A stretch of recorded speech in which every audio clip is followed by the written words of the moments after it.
सम्पूर्ण विद्यार्थी वर्गहरूमा पुनः पनि हार्दिक नमस्कार गर्न चाहन्छु। सदाको चाहिँ आज पनि भिडियो लिएर म उपस्थित भइसकेको छु।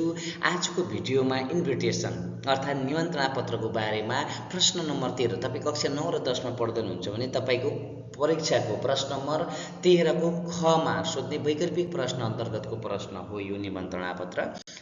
व्यवहारिक लेखनको निमन्त्रणा पत्र ढिला नगरी आजको निमन्त्रणा पत्र सुरु गरौँ। निमन्त्रणा पत्र लेखन। निमन्त्रणा पत्र औपचारिक र लघु पत्रको प्रकार हो। यो विविध उद्देश्यका साथ विभिन्न तरिकाले लेख्ने गरिन्छ। साधारणतया कुनै सभा, सम्मेलन, विवाह, व्रतबन्ध, भोज, गोष्ठी, अभिभावक दिवस, धार्मिक पूजापाठ आदिका उपस्थितिका लागि चाहिँ के गरिन्छ? निमन्त्रणा पत्र लेख्ने गरिन्छ। अब निमन्त्रणा पत्र लेख्दाखेरि चाहिँ ध्यान दिनुपर्ने कुराहरू हेर्नुहोस् है त। ध्यान दिनुपर्ने कुराहरू रहेका छन्। निमन्त्रणा लेख्दै भए शीर्षकमा के गर्नुहोस्? निमन्त्रणा लेख्ने। त्यसपछि पत्रहरूले पाउने व्यक्तिको नाम उल्लेख गर्ने। त्यसपछि निमन्त्रणाको ढाँचा तयार पार्ने। त्यसपछि निमन्त्रणाको ढाँचा अनुसार विषयवस्तुहरू उल्लेख गर्ने। कार्यक्रमको विवरण उल्लेख गर्ने। दायाँतिर अन्त्यमा निमन्त्रणा दिने व्यक्ति वा संस्थाको नाम उल्लेख गर्ने है त। त्यसैगरी प्रश्न नम्बर 13 को उत्तर दिँदा ध्यान दिनुपर्ने सावधानीहरू चाहिँ रहेका छन्, अपनाउनु पर्ने सावधानी। प्रश्न नम्बर 13 को ख अन्तर्गत निमन्त्रण पत्र लेख्दै सुरुमा व्यक्तिको नाम उल्लेख गर्नुपर्ने हुन्छ। त्यसपछि कार्यक्रमको प्रायोजन अनुसार निमन्त्रणा लेख्ने। त्यसपछि के कार्यक्रम कहिले केका लागि बोलाइएको भन्ने उल्लेख गर्ने। त्यसपछि अन्त्यमा बायाँतर्फ कार्यक्रमको विवरण र तल दायाँतर्फ बोलाउने व्यक्तिको विवरण लेख्नुपर्छ है। यसरी चाहिँ हामीले निमन्त्रणा लेख्नुपर्ने कुराहरूलाई ध्यानमा राखेर निमन्त्रणा लेख्नुपर्ने हुन्छ। ल अब चाहिँ नमुना प्रश्न हेरौँ। विद्यालयको वार्षिक उत्सवमा अभिभावक तथा अतिथिलाई निमन्त्रणा गर्ने पत्रको नमुना तयार पार्नुहोस् भनेर यसरी प्रश्न सोधेको छ। यसको उत्तर हेरौँ। निमन्त्रणा पत्र श्रीमान श्रीमती सुश्री ज्यू है, यसरी लेख्नुपर्छ। यस विद्यालयको वार्षिक खेलकुद कार्यक्रम निम्न मिति, समय र स्थानमा सम्पन्न हुने भएकाले अभिभावकको रूपमा गरिमामय उपस्थितिका लागि हार्दिक अनुरोध गर्दछौँ। कार्यक्रमको विवरण। मिति 2081 असार 24 गते, समय अपराह्न 10 बजे, स्थान जनता माविको प्राङ्गण भनेर स्थान भनेको यहाँ माथि गएको छ। यो स्थान जनता माविको प्राङ्गण, आयोजक जनता मावि खरेखोटा भनेर यसरी चारैतिर बाक्स हालेर भित्र चिटिक्क बनाएर के गर्नुपर्छ? निमन्त्रणा लेख्नुपर्छ। र अर्को नमुना प्रश्न छ। आफ्ना दाजुको विवाहको अवसरमा आफन्तलाई निमन्त्रणा गरिने निमन्त्रणा पत्रको विवाहमाका लागि है त। यसको उत्तर हेरौँ।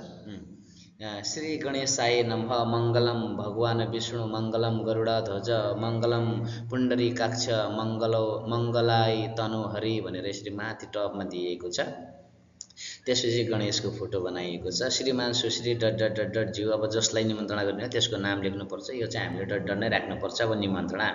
हाम्रा आयुष्मान सुपुत्र शङ्कर थापा, श्रीमान राम थापा तथा श्रीमती हरिमाया थापाको कीर्तिपुर निवासी श्री कुमार भण्डारी एवं उजली भण्डारीकी आयुष्मती सुपुत्री सुश्री सीमा भण्डारीका साथ सुसम्पन्न हुने शुभ विवाहको सुखद उपलक्ष्यमा यहाँको उपस्थितिका लागि हार्दिक अनुरोध गर्दछौँ भनेर यसरी लेख्ने। अनि कार्यक्रमहरू चाहिँ यहाँ दिएको छ।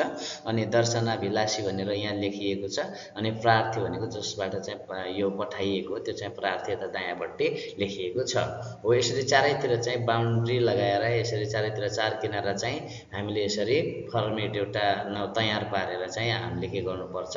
निमन्त्रणा पत्र लेख्नुपर्छ। यसलाई चाहिँ जति राम्रो बनाउन सक्यो त्यति नै उत्कृष्ट देखिने गर्दछ है त। अब त्यसै गरी अब दुलहाका पक्षबाट भयो भने अब दुलही पक्षबाट चाहिँ निमन्त्रणा दिनु पर्यो भने कस्तो दिने भन्ने कुराहरूको लागि मैले यहाँ प्रश्न राखेको छु। तपाईँको दिदीको विवाहका लागि आफन्तलाई निमन्त्रणा गर्ने निमन्त्रणा पत्रको नमुना तयार पार्नुहोस् भन्ने प्रश्न चाहिँ यहाँ हेर्नुहोस् है त। माथि उच्च श्री गणेशाय नमः, मङ्गलम भगवान् विष्णु, मङ्गलम गरुडाध्वज, मङ्गलम पुण्डरीकाक्ष, मङ्गलाय तनोहरि भन्ने छ। श्रीमान सुश्री बोलाउने त्यस्तै छ निमन्त्रणा। अब चाहिँ यसमा के छ? हाम्री आयुष्मती सुपुत्री पर्वा ढकाल, श्रीमान प्रदीप ढकाल तथा श्रीमती केशरा ढकालको सिन्धुली निवासी श्री मोहन खत्री एवं मुना खत्रीको आयुष्मान सुपुत्र श्री विभव खत्रीका साथ सुसम्पन्न हुने शुभ विवाहको सुखद उपलक्ष्यमा यहाँको उपस्थितिको हार्दिक अनुरोध गर्दछु भनेर यसरी। अब कार्यक्रम कति बेला कहाँ कुन हुने यता छ। अनि दर्शनाभिलाषी भनेको यहाँ छ। त्यसपछि पठाउने प्रार्थी भनेको जसले पठाएको यसरी छ। अब दुलहीका पक्षबाट लेख्ने निमन्त्रणा पत्रको नमुना चाहिँ यस्तो प्रकारको रहेको छ। अब अभ्यासका लागि केही प्रश्नहरू मैले यहाँ राखिदिएको छु। अभ्यासका लागि प्रश्नहरू जनहित सामुदायिक वन उपभोक्ता समिति जानकी गाउँपालिका 3 कट्टेले आयोजना गरेका वृक्षारोपण कार्यक्रममा उपभोक्ताका लागि लेख्नुपर्नेछ। त्यसैले विद्यालयको खेलकुद कार्यक्रम, अन्तरपालिका फुटबल स्तरीय, त्यसै गरी बहिनीको विवाहका लागि भनेर चाहिँ एउटा थप हामीले 4वटा अभ्यासका लागि प्रश्न राखिदिएको छु।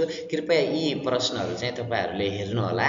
यी प्रश्नहरू हेरिसकेपछि अगाडि दिएका जुन नमुना उत्तर छ ती नमुना उत्तरको आधार लिएर चाहिँ यी 4वटा प्रश्नको चाहिँ अभ्यास गर्नु होला है त। पक्कै पनि तपाईँको प्रश्न नम्बर 13 को ख मा सोध्ने यस्ता प्रश्नहरू आयो भने तपाईँले सजिलैसँग 4 अङ्क प्राप्त गर्न सक्नुहुन्छ। त्यसका लागि चाहिँ यो अति महत्त्वपूर्ण रहेको छ।